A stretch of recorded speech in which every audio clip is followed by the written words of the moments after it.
right, welcome back to Beggars Canyon, and it's ladies' night in the cantina. Brian is obviously not a lady, but it's ladies' night because we're talking about motherhood and a theology of motherhood. And we have a special guest with us tonight. It's Brian's wife. They're in the same house, they're just in different rooms. But she is going to tell us a little bit about herself and why she is uniquely qualified to be here in Drake's place while he's off gallivanting around or, providing for his family or whatever. Well, my name is Allison Hodge, and I'm Brian's wife, as you just said.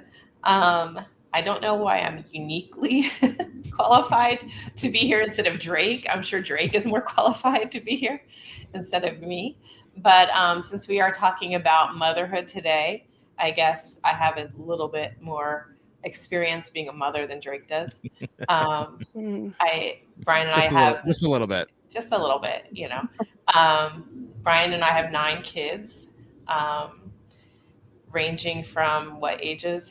I forget. 8 to somewhere 20, in the teens and 8 to 24. 8 to 24. In the teens. Wait for 24. Well, it's kind of the medium. Yeah, they're in the middle now, which is so weird. So yeah, and I'm not a pastor. And can you tell us about your education, Allison? Sure. I got my undergrad at Bloomsburg University in Pennsylvania in social welfare, but then I went on and got my MAR, which is Master's of Arts in Religion, at Trinity, and that's where Brian and I met. You have to say TEDS because there's like a billion Trinities. Oh, okay. So you have to say Trinity TEDS. Evangelical Divinity School. There you go. Which now doesn't exist anymore, apparently. I know. Now it's gone under. It's become one with their Canadian, or they're going to become one with their Canadian counterparts or whatever in Canada. So there won't be an American version. Is that what it is? Apparently. Yeah. Wow. Who would have thought? That was like one of the top seminaries in the country. I think they're all going under, but. Well, anyway, I'm Brian Hodge, and I am a pastor and the husband of Allison.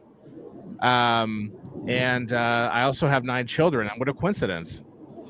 And I did say once to my old pediatrician, I said, he said, I have 5 boys. I said, okay, well, my pastor has 8 boys and 1 girl. And he goes, all with the same woman? And I get that a lot. I get that a lot. You know what? They had us when I was like an insurance whatever customer service person or whatever. We had this class that we went through for like 6 months first, like learning all this insurance stuff, and they had us introduce ourselves. And I literally, because of the mixed group, this is like rural, not really rural. I guess it's around Allentown, Pennsylvania, but it's like relationships are really loose there and whatnot. I literally had to get up and be like, I have, we didn't have 9 children at the time. We had, 6 or something. And I literally, it just came out of my mouth. I was like, and all with the same woman. I didn't go door to door or anything. They were just like all petrified that I said that or whatever. But people have that assumption that it's like, if you have a lot of kids, that maybe you have a lot of like, different women or whatever. It's odd. Hopefully children or something. Less assumption within obviously the church and within the Reformed community, because that's kind of a norm. But out in the world, that's like crazy. Like a lot of people have 9 kids, but it's not with the same woman, unfortunately. Or with the same dads. Yeah. Yeah. Right. Yeah. Is that all you want to say about yourself? Yes. Brian? Okay. All right. I am April Cato, and I am a wife and mother, and like Allison, not a pastor, again, for obvious reasons. And I think we'll send it back to you, Brian, because I know you have kind of a leaning that you want to go on in terms of the theology of motherhood. Yeah. Just in case anyone doesn't know those obvious reasons, April and Allison are kind of ornery. So yeah, we're brawlers. That's why. Yeah. Right. They often with each other. Yeah, it has nothing to do with us being women. A little too much of the, the old devil's drink. So, yeah, actually the wine mom thing is a big problem, and we could talk about that. But Oh, that Why might don't be a you kick whole. us off? Yeah, that might be a whole thing we should talk about because it's kind of Yeah, a toxic. what do women do now if they're not going to become mothers type thing, right? Um. So I wanted to start this off. We want to talk about more than just motherhood. I want to incorporate it with marriage because often we talk about the woman as being a mother as though it's a separate thing from her being a wife to her husband, like they're two different things. And I think that women, when they get married, they start viewing them as two different things. And this is actually one of the problems in marriage because I think that the woman now thinks she has to decide, am I going to be my husband's girlfriend like I was before? In other words, I'm going to be a wife to my husband. I'm going to be his girl. Or am I going to be a mother to my children as though they're two different things? And she then takes upon the identity of mother. And this often happens and you see this happen when like women start like mothering their husbands, even because that's all she knows how to do now. Like that, she has to be one or the other. And what I want to communicate is that she's only a good mother if she's a good wife to her husband, because first and foremost, one of the most important nurturing elements you have in children is that they need to see security in their parents, and they need to see security specifically in their parents' relationship. And if they don't see that security in their parents' relationship, there is a sense of insecurity and unease and a lack of peace in the home and an instability that's created within the kids. And so I think that I want to start there in terms of why is it that women see these as two different things so that they think they can be great mothers but not great wives to their husbands. And I would argue it's because women in our culture don't see their men as their saviors. And little s saviors, not big S. Obviously, Christ is the big S savior.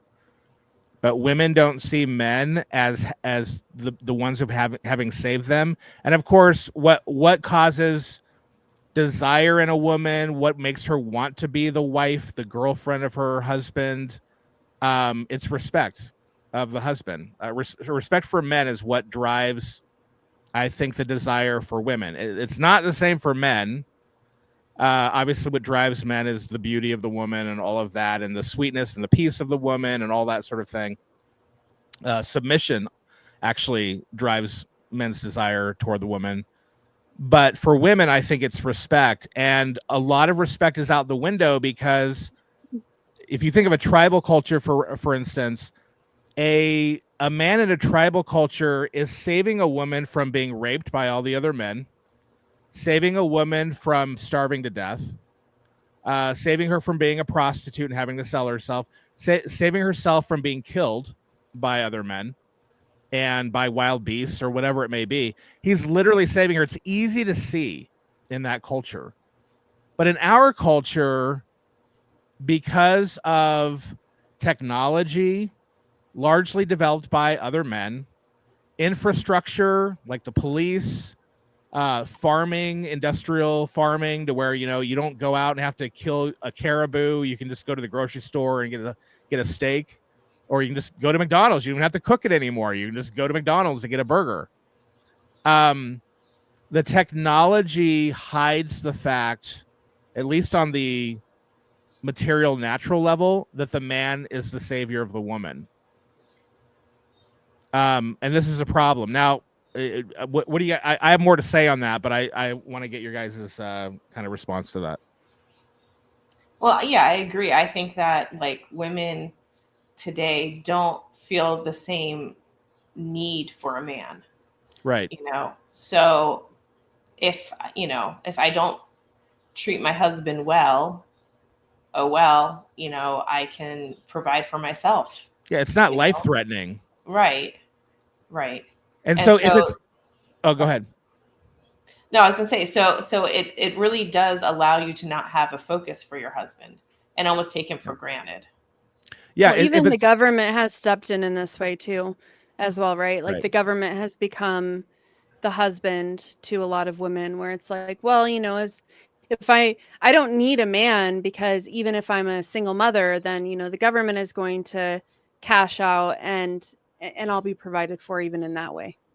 Yeah, it's not life threatening, and because it's not life threatening to discard your guy, then women can think, I'm an independent woman. I did this myself. It's like Mm, you wouldn't be able to be an independent woman in a tribal culture because the technology isn't there. And in this regard, technology is a great thing, but I love the analogy. I brought this up before. I want to, I really just tricked you guys into being on the program so I could talk about Star Wars.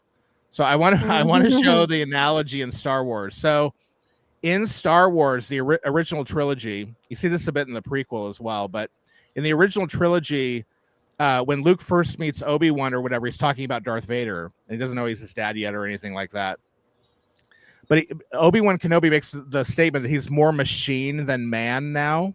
Mhm, mhm. And then as you go through the whole trilogy, you get to the end to where Luke also has kind of like lost his hand and he's starting to become a machine. And there's a moment when he's about to kill his father in front of the Emperor, and he looks down at his hand and realizes he's losing his humanity. And in the prequels, you see this with Vader, like his arms is lost when he starts to like disregard the Jedi laws, and he marries Padme, and he's starting to being taken over by the dark side. Once he fully is taken over, then he becomes Darth Vader. The technology is holding him together and whatnot. By the end of the series, he decides to save his son's life and become a father. So through being a father, he regains his humanity. And so at the very end, Luke takes off the mask, the technology comes off, and you see this human inside again. He's become human again. And so I think technology helps us in a way, but it also robs us of our humanity. And I think one of the problems is that we also have this Gnostic view of humanity to where my humanity has nothing to do with my gender. And in reality, what's happening to women is that our technology has robbed them of their gender role and therefore of their humanity. They are not Yeah. fully the humans that they're supposed to be because they've not taken upon the full role of wife and mother, frankly, because technology hides the fact that they need the man and they need to respect the man and they should then desire and love the man because he's saved them, hides the fact that he's saved them at all, and has therefore ruined the marriage relationship. It's helped us out to where, dinner takes 5 minutes now, but now you'll die alone because your marriage is going to break apart because you can't just tell a woman, hey, have feelings for your husband. She has to respect him.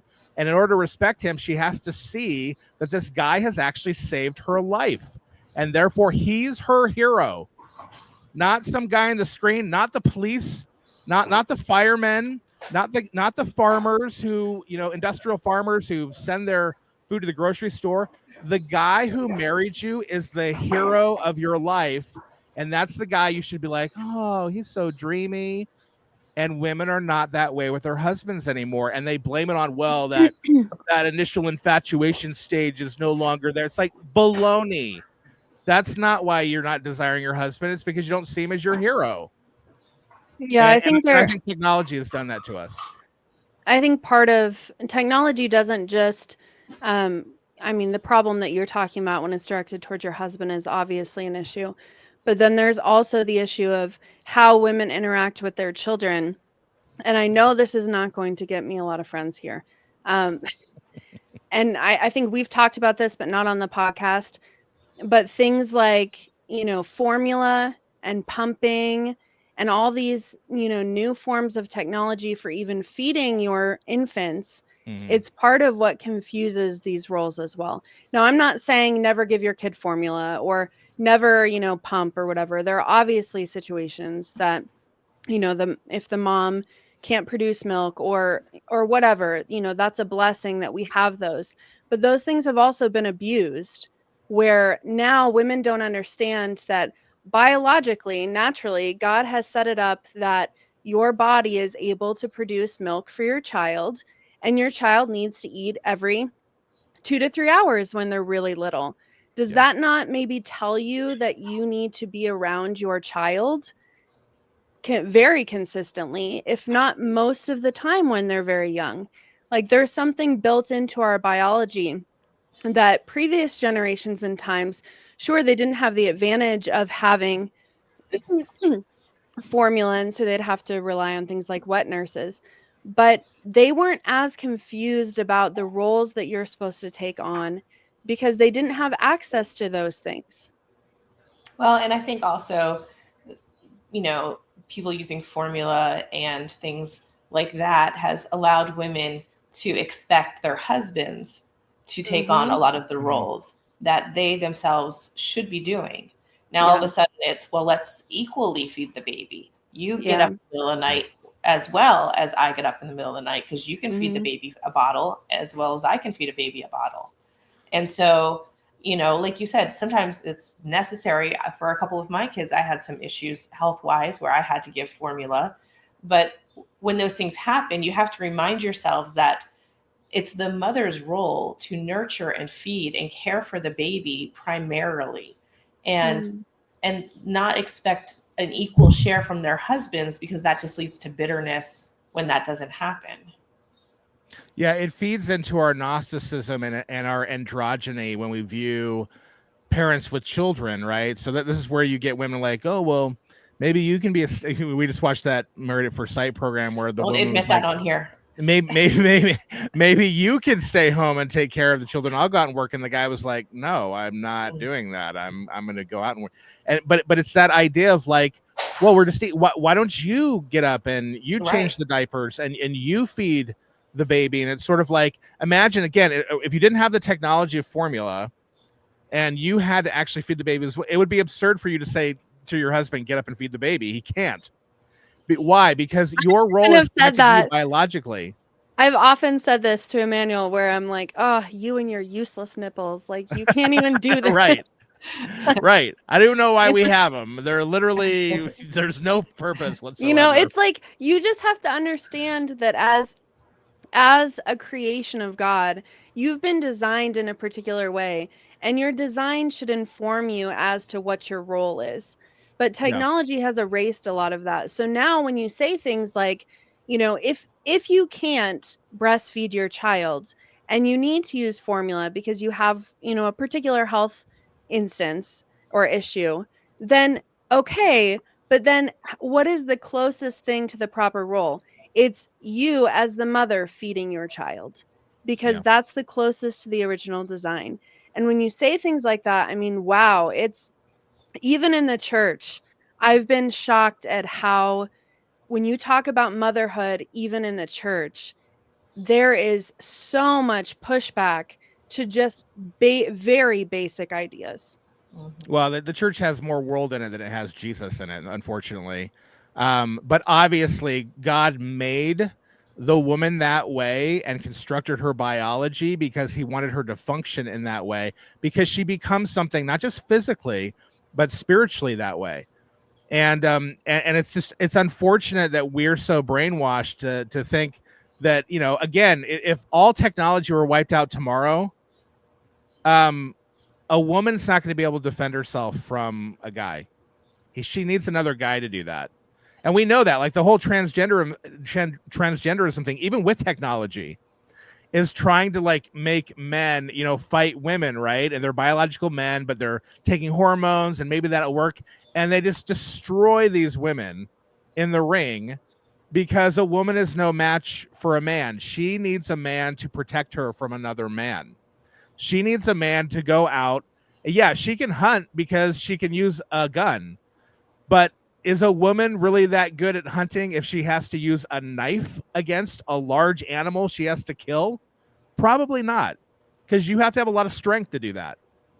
Is she going to be able to carry that back through the woods? Probably not as much. I mean, she'll get a little bit of meat, but not the whole thing. So I'm just saying, like, to plow a field. It's like this stuff takes a lot of strength to do, and technology may allow women to do it, but you take that technology away, and it clearly shows she's not supposed to do that. And yet you can take all technology away and she can nurture her baby. She can feed that baby. She gives birth to the baby. She can provide all sorts of nutrients and things to that baby without any technology whatsoever. You know that is God ordained. And so And that is actually the role of the woman. what a denigration of motherhood when you've basically just said that the roles are interchangeable. Well, a Yeah. man can feed the baby. A man can nurture the baby. And it's like you've basically just said that women are useless and that there is no point in a woman being a mother. That's what you've said by just thinking that okay, any person can be slotted into that caregiver role. Yeah. That's not a uniquely womanly role. It's not a uniquely motherhood role. Like that's very insulting. Well, and I just want to say it's more than even the biology of the woman, it's the psychology of the woman. Because women obviously very clearly are more nurturing than men are. Men are very rough and rugged. I heard a psychologist explain it this way, that mothers are the ones that children run to when they're little children, when they get hurt because they need to be comforted, and the mother's going to comfort them. Fathers really, as their children grow and their children they start to become adults when they enter puberty. Fathers are those who actually teach their children reality. So it may be you get hurt and the father's like, yeah, well, it's not that bad. Go wash it off. People get hurt. That's the way it is. Don't cry about it. Like, it's fathers are the ones that are like, hey, there's a world out there that isn't your mother and you need to be prepared for it. No one's going to care when you get a cut and a boo-boo, internally or externally. So you need to be able to be prepared for that and deal with it, because that's what reality is. Fathers really are the teachers of reality. Or to put it this way, fathers are the teachers of how to survive in this world. Mothers are a picture of, I think, God's world to come, to where all things will be healed. The person you go to actually cares and loves you, and you'll be nurtured and you'll have peace and all of that. I think that's the world. I think the mother's the world to come. I think the father is the world now, saying, you're going to have to go through many toils and dangers and snares, and you're going to need the grace of God, and you're going to need the word of God, and you're going to need all of this. You're going to need a good dose of reality in order to get that, which is why I think fathers are the ones who should primarily be the disciplinarians, because they're the ones saying, when you do this bad thing, no one says, oh, that's okay, honey, I love you anyway. No, you do this bad thing and you get smacked into jail.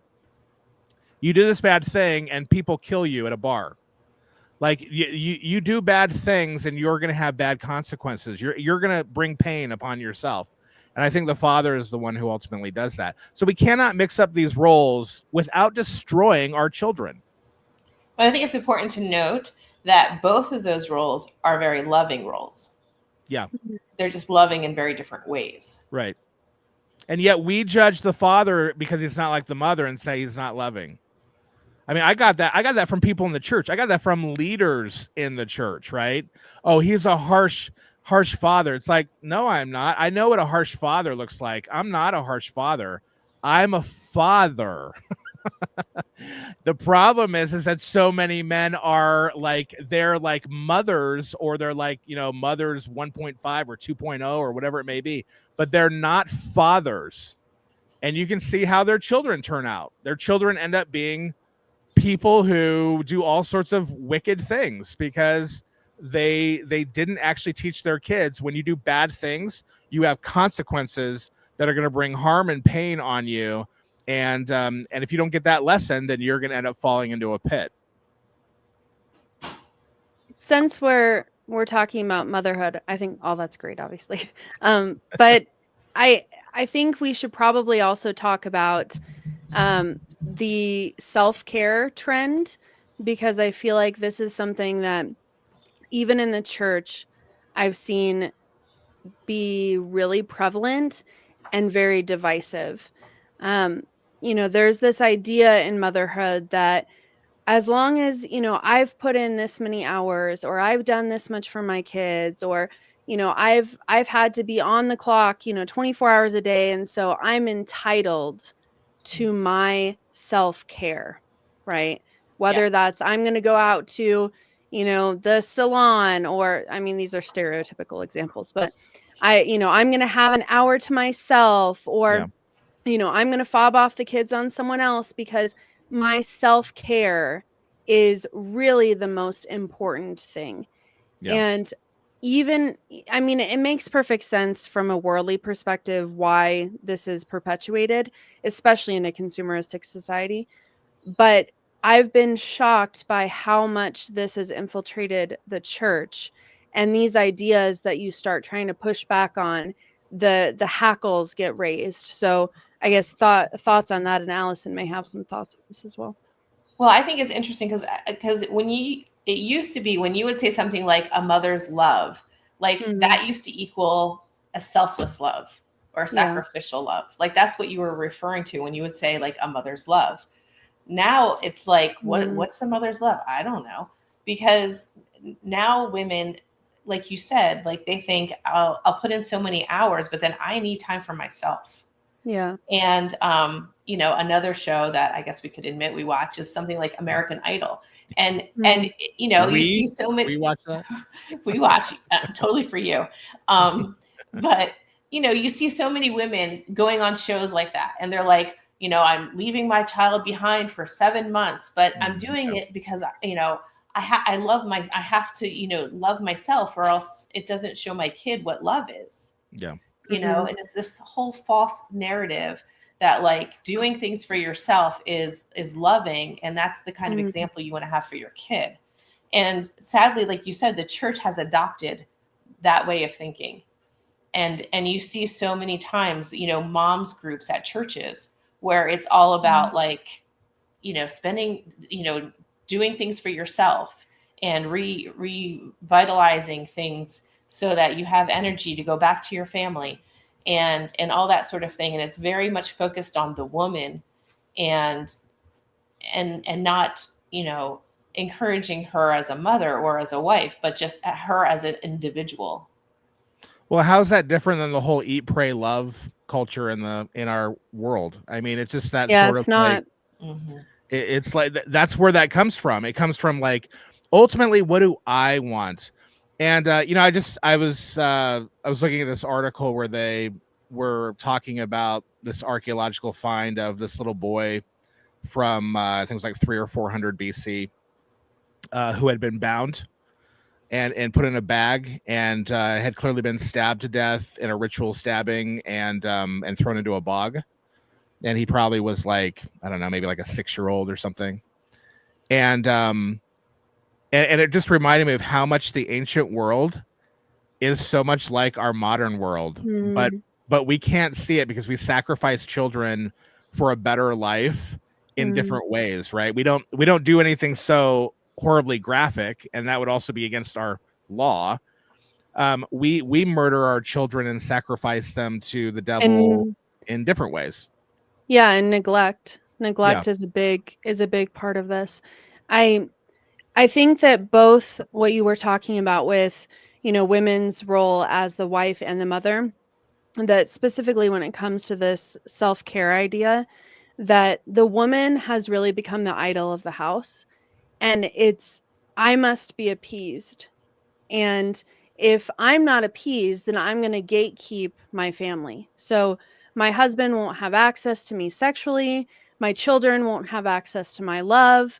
I'm going to gatekeep until I am given what I want, right? Until Yeah. your sacrifices are laid down at my feet. So if I need time, if I need a girls' trip, if I, whatever thing you think is filling your cup because your family is a burden to you, then those things have to be sacrificed to me, or else I'm not going to be happy in the relationship. I won't be happy around my kids, I won't be happy around my husband, and now the entire family is just disintegrated and the household crumbles, right? It's that proverbs idea of the woman is just tearing down the house around her.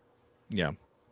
I think that I think that that's that it all goes to a deeper level of going back to what we were talking about before, that if you don't see your husband as your hero, you don't respect him, then what is ultimately a husband for? If he's not really supposed to be, if he's not going to be your hero, what is he? And in our culture, well, he's Prince Charming that gives me fuzzy feelings in the very beginning. But once I lose those fuzzy feelings, because again, what else is he good for? I don't respect him. He's not my hero, blah, blah, blah. Then the woman looks for that feeling elsewhere. And so I would say, what's equivalent to a woman, like to a man, like sex is like the albeit activity you could do or whatever. But to a woman, I would say is I think attention to a woman by things or by someone that she wants to have attention from is probably the end all be all in terms of the fuzzy feelings and whatnot. And so what will happen is that women will go and seek that other than from the husband, because again, he's not her hero. So she's lost those feelings for him past the infatuation stage. And then she ends up, now you have, what else does she have in her life? Well, she's got these children and they give her tons of attention. They make her feel special and they give her those fuzzy feelings of like she's unique and she's getting attention from them and she gets all her touch from them because they're constantly on her, right? Like, so she's actually over touched. There's that whole thing to where women have this thing where they're like, I forget what it's called, but it's like overstimulation from like all the touching. The kids are just constantly on them or whatever. And so she has all this from her kids.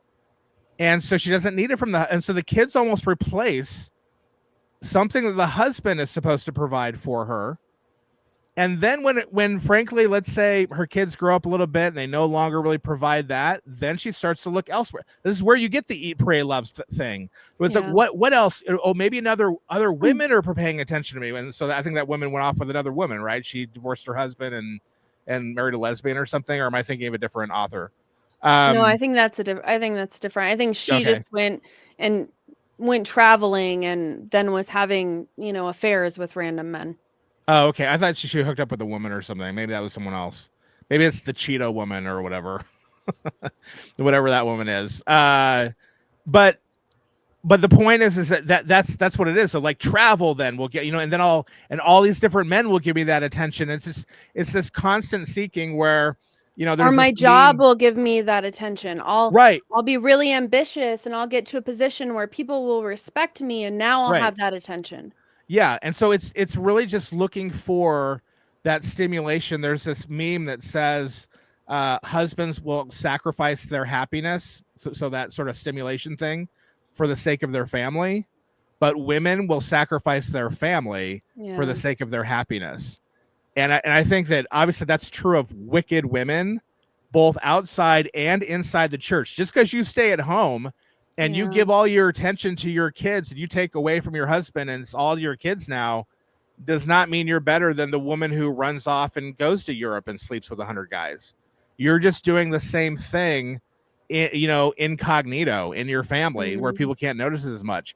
I've seen this more in Christian circles than anything else, where the children replace the husband. And what do when you do that? You ruin your children and you end up then not becoming the mother that you were to be. This is the whole reason the woman's created, to be a helper. And, people are like, oh, no, I don't want to be a helper. I want to be equal to my husband. And, the word helper, God, it's used of God sometimes, all that garbage, which is a really bad exegetical, eisegetical argument. But what was she made for? To be a helper, to help him function as the image of God, to not just have children. Being fruitful and multiplying means you have them, but ultimately raise them in the Lord. You have not achieved true fatherhood and motherhood until you have spiritually raised children.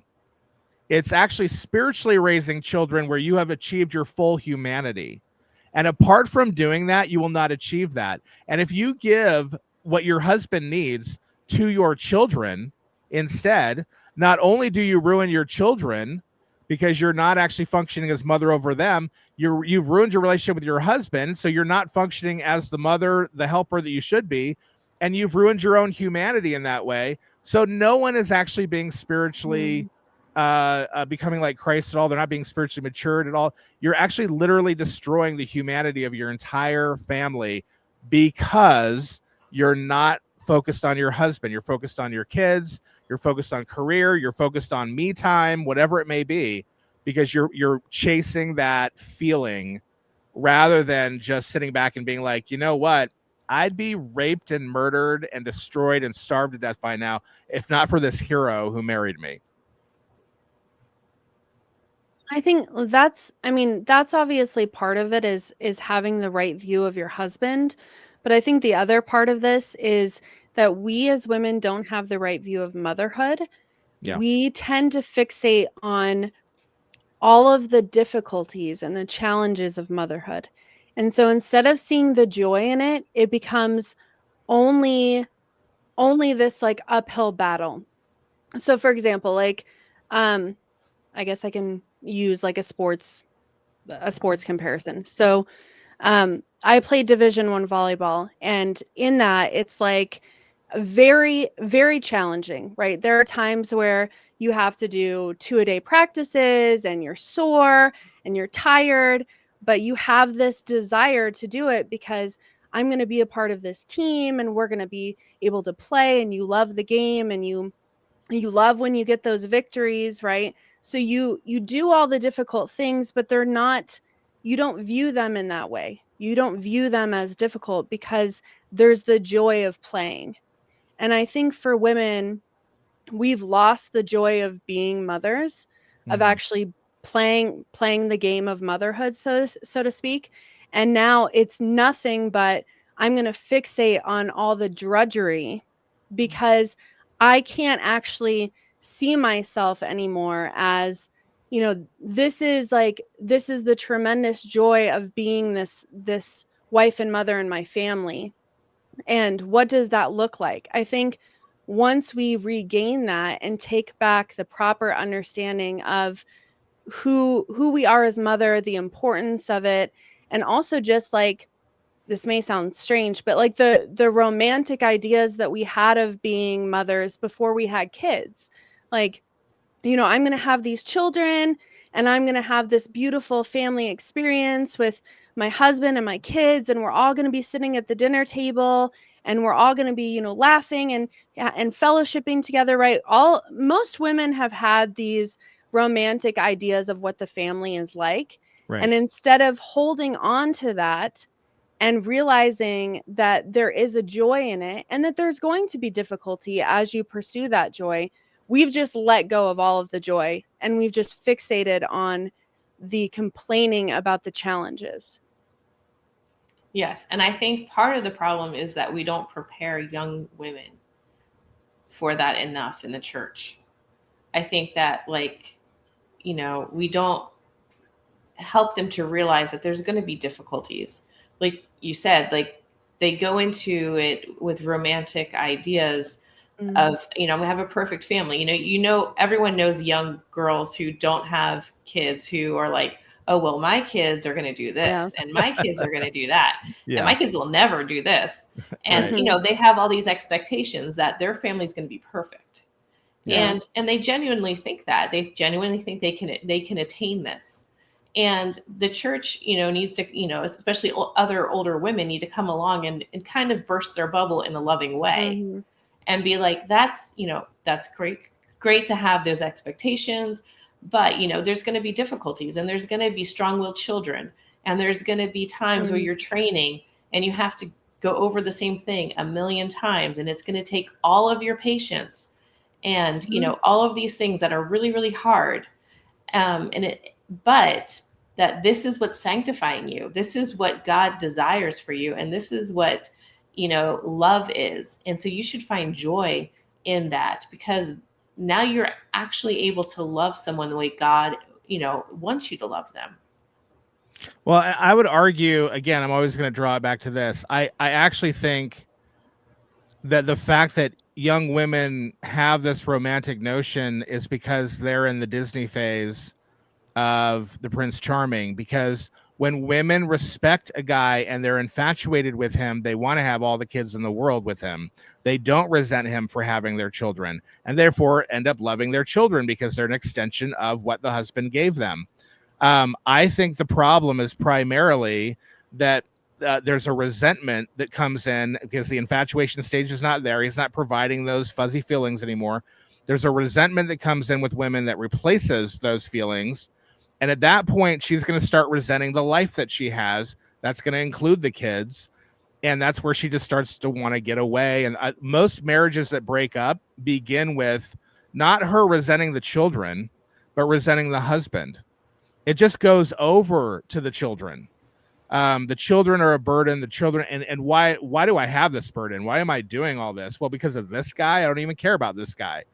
And so it's this sort of thing to where I think that unless that's restored, unless she understands, be fruitful and multiply, the task of raising children is given to the man, not to the woman. And I say that not because she's not participating, but she participates as a helper in it. And in the role of helper, and meaning she's in submission to the man, and that just doesn't mean like physically. I mean, she means like mentally, she's in submission to where she's not resenting him. She actually sees, I'm doing the work of God through this man. And so he's, again, my hero, not just in terms of, oh, he can take down a caribou and he can beat up some guy that's going to beat me up, but in terms of now he's actually my hero because he's allowing me to become more like Christ in my femininity, in my humanity as a woman. He actually now is saving me by allowing me to partake in this very thing that is the image of God, the function of the image to actually produce life in the world. And in that regard, like Alice and I have talked about this, like, you know, I look at we look at some of the guys that she dated before me and whatnot. And she may have been married to some of those guys. And we look at them now and it's sort of like those guys, some of them are apostates. And it's like, what would have happened to Allison if I had not come along? And what's worse is what if she married some sort of like Baptist or something? Because you're so great, Brian. No, I know. What if she had married some Baptist? Brian's like, what if she hadn't married me? I'm awesome. Right. Well, this is what I want women to realize. So for Christian men, that's actually how they should view their husbands. He literally has saved your life by allowing you to partake in this thing of the image. And if he's actually doing his job as a Christian, washing you in the word, which is his job. And that what that means is that he's teaching you the word. He's continually teaching the word of God so that you're sanctified, so that you don't end up like those apostates did and their wives. Who knows the state of their wives? Would Allison have known half of what she knows, and would she be sanctified? Would she be a Christian today? Even obviously, we believe if she's elect, and she would be. But my point is that, what kind of Christian would she be? I want Christian women to see their husbands as not just a physical savior, but again, a little s savior that washes them, and therefore not create that resentment, but rather a gratefulness and a respect that then causes her to look at her family and be like, wow, I've got the life. Don't you think part of the problem is that once children come along, all of a sudden it's a divided house. The women are over here with the kids and the husband is over there by himself. He leaves, goes to work. The women, are spending all their day with the kids, and all of what you just said, that the husband should be, teaching them the word and encouraging them in the word and helping them to grow. So many families, even Christian families, that is not happening. Husbands are leaving and going to work, coming home tired, wanting dinner, saying a few words to their family and going to bed. And there's very much a separation between the husband and wife. And so then the wife feels very much isolated and feels like she's in it on her own. Like, it's on me. Yeah. I guess I have to raise the kids, even when the husband is still married to you and there. Right. A lot of women have the feeling of, well, this is my responsibility. So this is the problem in the devil's world, right? And we unfortunately, among all cultures, I think have it worse in the Western world than anyone else. I think in other countries and even throughout history, is that it's unnatural. God's design is that you have your own land, you work your own land, and your family kind of works it with you, and you're there together, and you're not really leaving them all day. You're actually at home all day because your work is at home. Now, you may not be inside with the women and children if let's say, you know, she's doing something else with them or whatever, and she's got little children or whatnot, but he's there. Like, he can come inside if there's a discipline problem. He can come inside if there's an issue. He comes inside for lunch. He's there, you know, he's there during the day. And so there's a presence there that you don't have, I think, in most modern Western families, specifically in American culture, because our culture doesn't care about kids. It doesn't give a rip whether your kids are bonded to you as their parents. It wants your kids bonded to the government. So it needs to break them from you anyway. So this is good for the government. This is good for businesses in the Industrial Revolution, because you're just creating more workers that way. They'll be committed to their desk, to the job that I need them to do for me. But it's not natural. It's not something we should be doing. And so I say that all to say that's not an excuse. All it means is that we now will have it harder to do what we need to do, to think the way we need to think, and we need to make a just concentrated effort about really thinking this way about our spouses and about our families and functioning in a way that we need to. And it is more difficult. Look, I've worked those. I'm not some pastor that hasn't had secular jobs. I've had a lot of secular jobs. I've worked those days. I've been exhausted, and I know what it's like to where I'm just like, I don't want to do anything. I just want to tune out. Like, literally, we're talking about the women wanting the me time because they put in everything. Think of the men who, and the critique that women have for men who have their me time every day. Like, they literally come home, men who zone out or turn the game on and they're just not going to deal with the family. We wouldn't look at those men as being like, oh, well, he worked a hard day, he should be able to do. Some people do that, and women think that they're, you know, being cheerleaders for their husbands, and I'm like, no, that's not good. He shouldn't be zoning out when he gets. I understand he's tired. I've been there. I get it. But it means we need to work all the harder to be the people we need to be for our families before you go to bed. And I think that we've lost that because everyone is just doing what's right in their own eyes, and everyone's selfish. And we live in a culture to where I had a family because I wanted this family. I had this many children because I wanted this many children. And I limited my children because I didn't want too many children. Like, everything is catered toward our desires rather than in a sacrifice to God, sacrificing our sexuality and our lives and how big our families are going to be and how they're going to be run and all of that to God. I think that's so a couple of things. I think firstly, technology can help with some of this. So for instance, like when I have really serious discipline issues with the kids, I will just FaceTime with Emmanuel. And usually because he, you know, the job that he has allows him to do this, he'll answer and then he'll be like, okay, put on, you know, whichever kid was misbehaving, and he'll talk to them face to face. I mean, that's a wonderful part of technology that we have that we're able to access. I guess the second thing is I see women use the my husband isn't helping me enough thing in a way that's not biblical. Right. So obviously there is the husband needs to be a part of the family. The husband needs to be spiritually guiding the family. It's not the husband's job to come home and take over your job so that you can rest. That's not the role of the husband. And there's a lot of that going on in the church where it's like, oh, okay, my husband came home. I'm so tired. And now, you know, he's here and now he worked all day, but now he can come home and now he can do my job. Yeah. So that I can go do my version of watch the football game. What does she think he was doing? Like golfing all day? Like it's sort of He like, thinks well, it's a break. Yeah, she's like, oh, I've worked all day. It's like, yeah, he's worked all day. And by the way, just to let you know, I've done both. And I realize that it's hard work at home. I'm not saying it's not.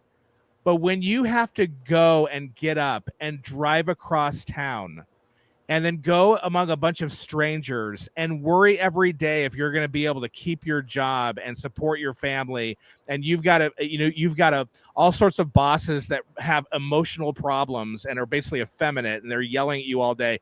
It's a little bit harder than being on your own, having no boss over you, at your home, in your pajamas, like, talking to your kids.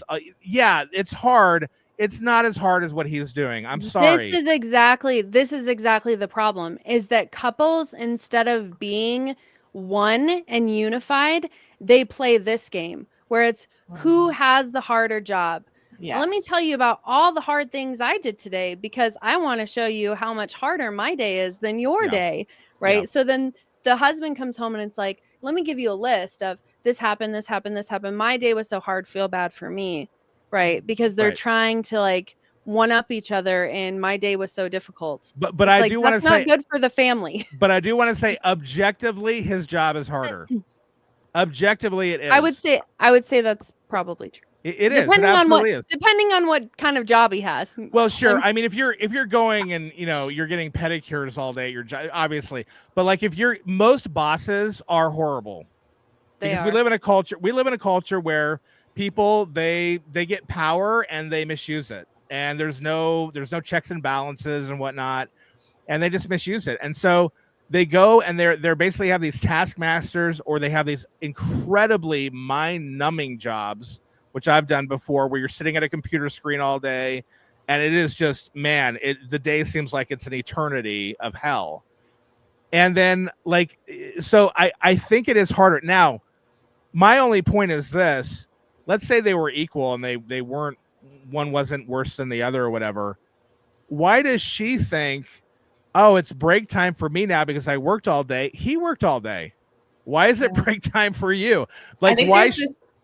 Sorry. well, why does he get to work why does he have to work all day, but she doesn't? That's the thing. And I think it's just, look, again, you have to work until your work is done according to your role. That for both. So if you've completed all your work for the day, and by that I mean all the spiritual development of your family and all the providing for your family, for your husband, and all the nurturing that you need to do as a mother and teaching and all that sort of thing, then you can be done. And then everybody should relax. But if your work's not done, don't put it off on someone else. That's not their work to do. And it's not work they should be doing according to their biology if it's work that's specifically connected to who you are in your role. Oh, I was just saying, I think there's this illusion for women that when men walk out the front door, they're walking out into freedom. Yeah. And so it's like, I'm still stuck here. I want to be free from this. And then that causes bitterness and this wanting to be equal time of freedom. And that may not be going out the front door, but that could be going upstairs and watching a show or taking a bath or whatever it is for women, that they want for me time, and it just causes more bitterness instead of that teamwork, like you were saying, husbands and wives need to have. This is what our culture has sold women, right? So our culture has sold women that work is freedom. Mm-hmm. The career is freedom. I guarantee you talk to men, every man, as long as he's not like, going to a cushy job where he, drinks all day and smokes cigars or whatever, he views his job as slavery, not freedom. He views it as, I'm only doing this because I need to provide for my family. I hate this. And that's why men, they look for retirement. They're looking at that goal of like, man, when can I retire? And then I'll have this income to take care of my family because I just want to get out of this hell of slavery. And it's amazing to me that our culture has sold women on the idea that somehow it's freedom to go out to a job, when frankly, most women, when they finally do that, when they go out to the job, they're like, this isn't freedom, it's slavery. I hate this. Like, most women don't love their job. Some women do, but most women don't, because it really is slavery. You're literally doing some job they have to pay you for because no one wanted to do it for free. Whether or not you as a woman, you love or hate your job or, want to leave or not, ultimately, we don't see our role as women as being relational. We see it as, that self idolatry. What's going to fulfill me? What's going to make me happy? Instead of understanding that as a woman, you need to be sacrificial, that being like Christ is being sacrificial in your relationships toward your husband and toward your children. And that actually is going to bring you true joy. It's not going to bring you happiness every day. It's not going to, maybe make you feel happy in every moment, or you're not going to have all the leisure time you think you desire or whatever. But that actually is going to fill your cup, is living in a way that is self-sacrificial and in a way that is Christ-like. I mean, like Christ is not going away from the disciples because he needs a spa day. He's Right. when he has his, alone time, he's going in prayer to the Father, Yeah. right? He's his self-care, so to speak. I hate that term, but his self-care is being in communion with God. Yeah. And it's one thing for a woman um, to say, okay, I'm going to, when the kids go to bed, I'm going to, have my little time carved out before I go to sleep. And that's going to be time that I can devote to spending time with my husband, or that I can devote to being in the word or being in prayer, right? Things that are actually going to fill your cup versus, oh, I need to put on a Bravo show and have a glass of white wine because that's going to make me energized for my family. That is not going to bring you happiness or contentedness in your marriage or in your relationship with your children. Well, and you even look to what are you praying for when you're going in prayer? Is it just all you, Mm, or how does Christ pray? He does pray for himself, but also in mediation for others, because that's he's a mediator or whatever. The parents are mediators for their children. yeah. The wife should be praying for her husband as her leader. The husband should be praying for his whole family. I don't know if I give a prayer without praying for my family and for the church. I don't. It's very rare if I do. Almost every prayer is there's mediation for my family and the church, along with myself, and that's even when like I feel like I'm dying or something. I'm still going to give a mediation for my family and the church, so that it teaches you that you're never really gonna look. Rest is the new heavens and new earth. You're Mm, gonna rest when you die.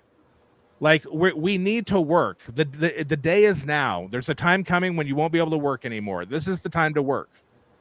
And so I think again we just need to realize and to bring it back to everything that people think that, how do I raise good children? Let me read these 5 books and employ this, 5-step program, and I'll have, a regimen for my children. I'll do this and they'll turn out great. And it's like, that's not the way it works.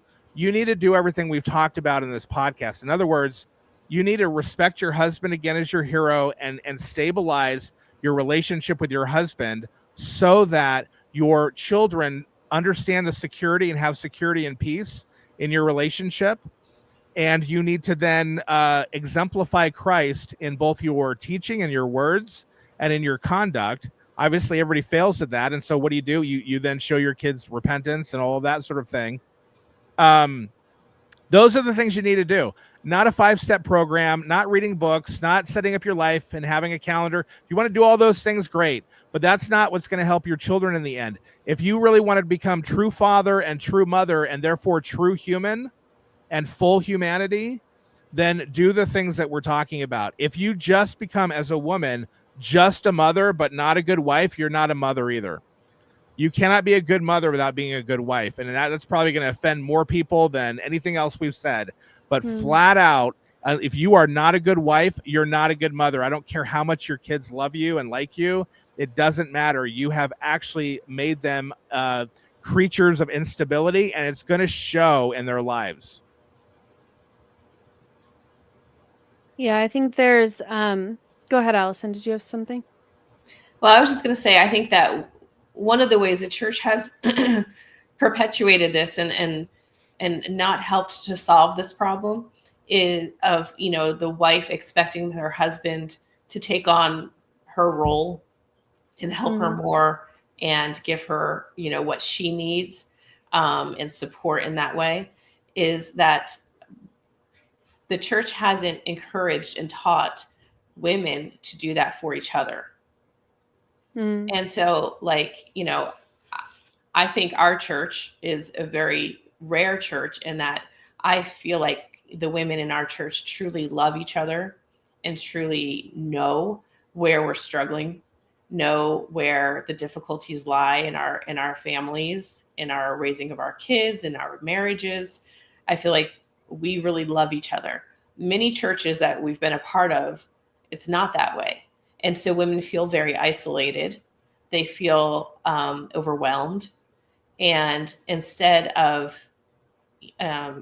women coming alongside and being like, how can I help you? How can I encourage you? How can I pray for you? Can I come over and help with the kids? Can I come over and help you clean out that closet? Whatever it is. Instead, it's met with gossip and judgment and slander. It's a Miss And America contest. yeah, and so women end up trying to hide all those things. All of us have, that drawer that we're trying to hide. We don't want people to open, and see the mess that's inside, both figuratively and literally, and so we're hiding these things from each other. And instead of being like, hey, look, I have this drawer. Can you help me clean it out? I need help. Yeah. And knowing that that's going to be met with love and kindness and understanding, because I have a drawer too that needs help. Yeah. And so when the church doesn't teach the women to do this for each other, the women are then expecting it from their husbands. And their husbands aren't supposed to be doing that in the same way. Yes, they love and encourage their wives, but not in the same way that other women are supposed to be doing it in the church. Yeah. Yeah, I think going sorry, No, Brian. Go ahead. Going along with Allison's point, I think if you want to be a good wife and mother in your family, then practically speaking, take your sanctification seriously, because your children are mirrors of you.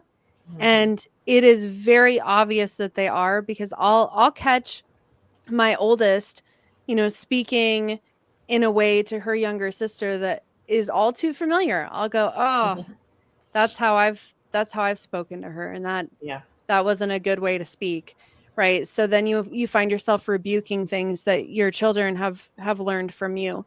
So ultimately, practically, if you want to be a good mother and you actually want your kids to become Christ-like and you want them to become godly, then you need to do things like taking every thought captive and treating your husband like he's the king of the little kingdom of your house and showing him the respect that you would show to a king.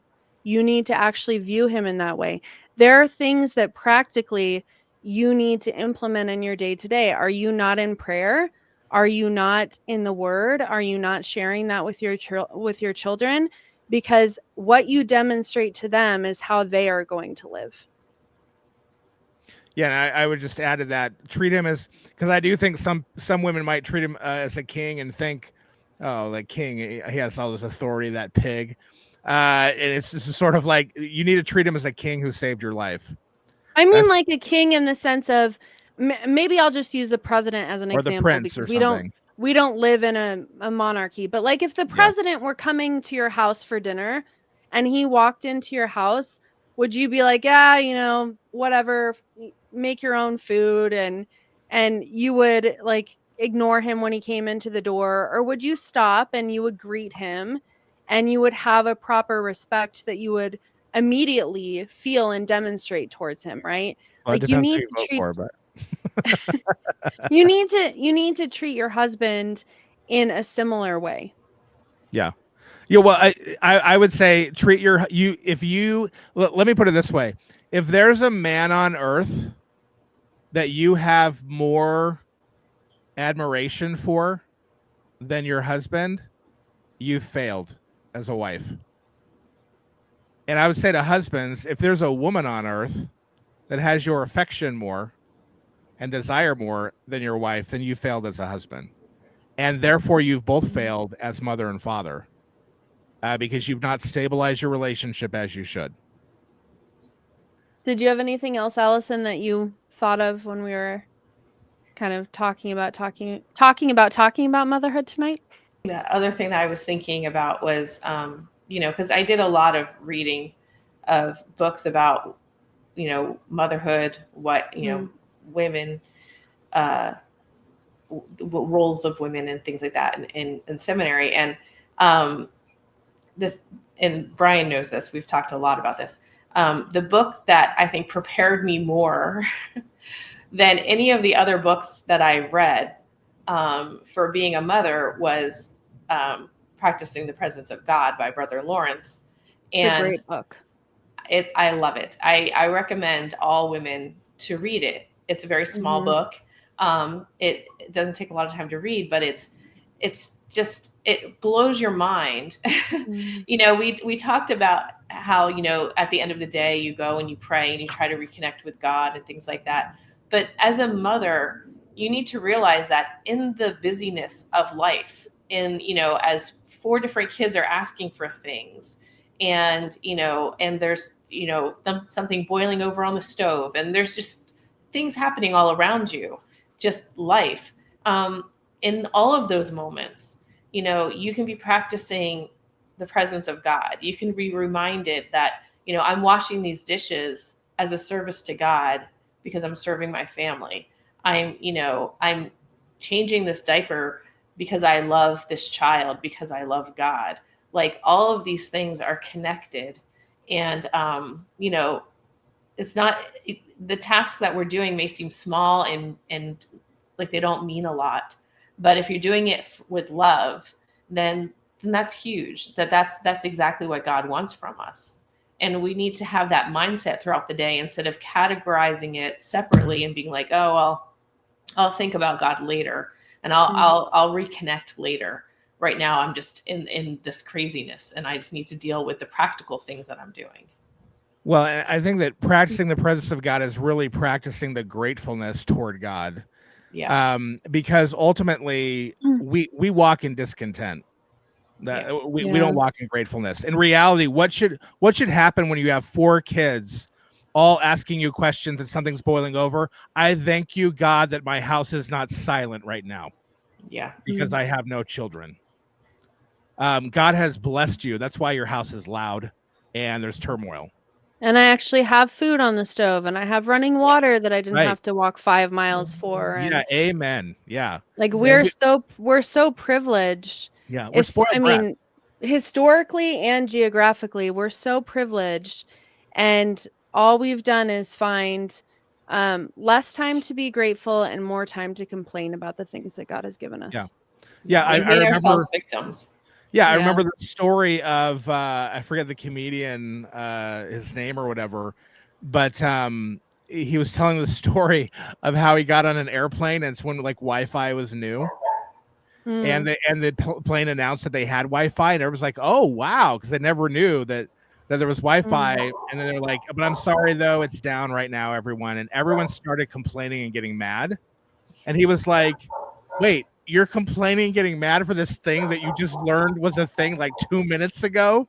Like, you weren't even like, you didn't need it. It wasn't anything that you were expecting, but suddenly it was announced that it was a possibility. And now you're complaining about it. I actually think because we are spoiled brats, we literally have been given so much. Yeah. We've been given all these toys.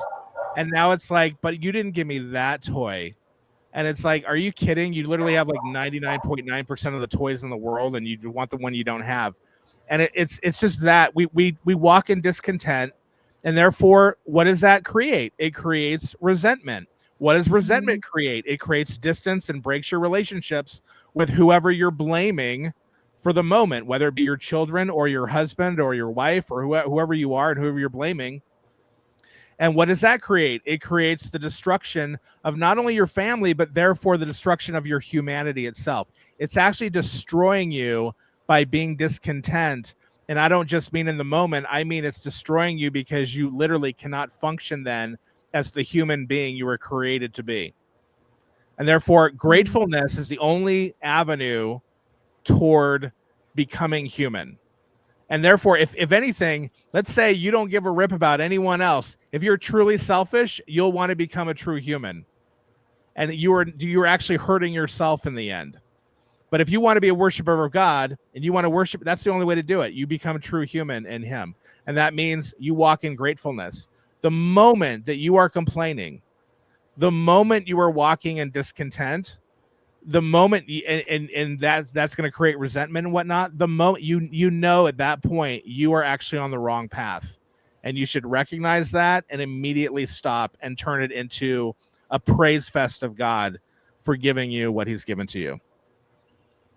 And that's so common that, we do all the right things. We take care of our kids in the right ways, but with the wrong attitudes. And we take care of our husbands and do all the right things. I do your laundry. I make you a grilled cheese sandwich. I do all these things that I know you want me to do, but I do it without gratefulness, without love, without caring. Then I failed, and all of that was for nothing. And our kids pick up on all of it. We can stay home with our kids and we can spend all day teaching them, homeschooling them, helping them through all sorts of things, but we're doing it in a way that's just showing them that we don't really love them. We're doing it out of duty. Then why are we doing it? Because we've communicated the completely wrong thing to our children, and they have learned that that's the way mothers are. That's the way I should be as a mother, and that's how I should be as a wife, and that's the kind of wife I should look for if I'm a boy. Like we've totally destroyed our children because of our attitudes. Yeah, and the attitude, it doesn't end when, motherhood doesn't end when your kids go off and have their own families. I feel like this is a part of what our culture has done now, where it's like, okay, well, I have to get through the next 18 years, right? Or 20 or 20 or 25 or whenever they get married, right? It's like, just have to get through that, and then I can have my own time and my own life, and then I can do what I want to do. And it's still just, you can have, you can be a quote perfect wife and mother, but if this is your attitude towards it, your attitude is just like, I'm going to do this until I can get, I can get my own time, then you don't really have the heart of motherhood, because ultimately, like, the job is never going to end. Whether your kids are married and have their own kids and now you're helping, you're helping with grandchildren, or you're helping be a wise advisor and counselor to your children, the role should never be ending. There should still be a continuation of self-sacrifice in it. There shouldn't be a retirement from motherhood. Yeah. Well, and I think we need I just want to, like, as we're coming to an end here, emphasize what is the job? Because if the job is cooking and cleaning and running chores, I can hire a maid for that. I don't need to marry anybody. The job, as what I've been trying to push the entire time, and I think what we're all really talking about, is to love your husband, desire him through respect, see him correctly, create stability for your family, so that your children then have an environment where they are not scared that they're going to lose the family, the stability, the protection of their parents. You think that your kids need a hug? The hug, here's my Hallmark card. The greatest hug that your children need is the one you give to your spouse. It's the one you give your husband. That's what your children actually need. Not you hugging them, you hugging your spouse. That's what they need more than anything. If you never hug your children, I guarantee those children will grow up super healthy. Obviously, I'm not saying never hug your children, but you get my point is, if you hug your spouse instead and you create that stable environment, they will grow up healthy. If you hug them all the time but not your husband, they will not grow up healthy. You will create instability in them. You'll ruin what they think relationships should look like. You're literally teaching them about God, and that God can be neglected. The father represents who in the family? Christ. Christ can be pushed aside. Christ can be last on the list. That's what you're doing when you do that to your husband. And that's what you're teaching your children, and teaching them how to treat God. And so this is no small thing. I'm not just saying this because I'm the husband and I want Allison to do this. I'm literally saying, look, this is the pathway of your job. This is what you should be doing. If you think your job is doing dishes, then you've misunderstood what your job is. Like even the husband's job, it's not to go out and get some work or something and become this or that or have this particular career or whatever. Obviously, those things need to be done for the stability of the family, but his primary job is to love his wife. That's his primary job because he loves his children by loving his wife. He loves his children by taking care of his wife because by extension, he takes care of his children. So his job is his wife. The wife's job is the husband, and that creates healthy children, and that will teach them to grow in the fear and education of the Lord. As they see you who represent Christ in the church, they then learn, oh, I as a member of the church treat Christ this way. And then when I represent Christ in marriage one day, if I'm a male, this is how I'm to treat the church because Christ treats the church that way. I got it. I got the picture. I know how to live faithfully in Christ now. Thank you, Mom and Dad. All right. Well, I think that was probably a good point to end on, unless anyone has anything else. Nope. Nothing? We should just flash a picture of Drake up so people don't forget what he looks like. So people remember he is still a part of this podcast. He And we is might- just... Go ahead. We might bring Allison. up the fact that you look a little different from the other podcasts too. All of a sudden, they may not even recognize you. Yeah, that's right. I'm just Brian's brother. The beardless brother. The Yeah. beardless twin. So I will do Drake's job then and let you know that we do have a Patreon. Also like and subscribe. And we look forward to seeing you next time. Hopefully Drake will be back, but if not, maybe we can convince Allison to come back. Yep. Thumbs up if you like Allison. All right. Please don't thumbs down. All right. It was good to see everyone, and we will see you next time. Bye. Bye-bye.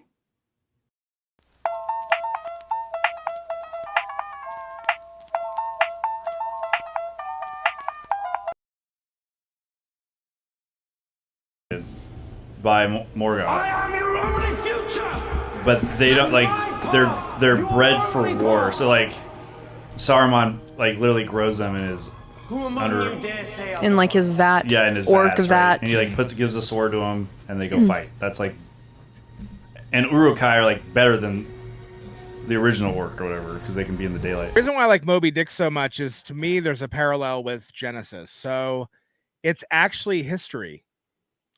It's history that Melville he's interviewed. This actually occurred to a bunch of whalers. Yeah. And the survivors he interviewed. Yeah. And it became this book. But notice how he's writing this history. It's not, here's all the facts that happened. All right, the end. He's writing it because he wants to put meaning and a message to what has occurred.